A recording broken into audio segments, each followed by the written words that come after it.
సహోదరి సహోదరుడా, నిన్ను నన్ను మార్చగలిగింది, నిన్ను నన్ను బాగు చేయగలిగింది, నీకు నాకు ఈ లోకంలో ఉన్న ప్రతి అవసరము తీర్చగలిగింది పరిశుద్ధ గ్రంథం.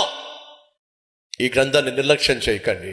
నీ జీవితాన్ని వికసింప చేయగలిగిన, ఫలింప చేయగలిగిన, నీ జీవితాన్ని ఫలభరితంగా మార్చగలిగినది ఏదైనా ఉంది అంటే పరిశుద్ధ గ్రంథం. ధర్మశాస్త్రమును దివారాత్రములు ధ్యానించువాడు ఎవరో చెప్పండి.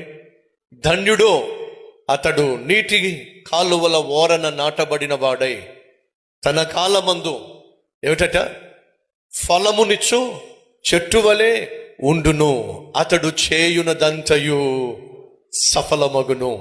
నువ్వు ఏది చేయాలని ఆశపడితే అది సఫలం కావాలంటే, నీ ప్రతి ప్రయత్నము సఫలం కావాలంటే, నీ ప్రతి ప్రయాణము సఫలం కావాలంటే, నీ ప్రతి పని సఫలం కావాలంటే, నువ్వు చేసే ప్రతి పరిచర్య సఫలం కావాలంటే దేవుడు మనకిచ్చిన ఈ వాక్యాన్ని చదవాలి.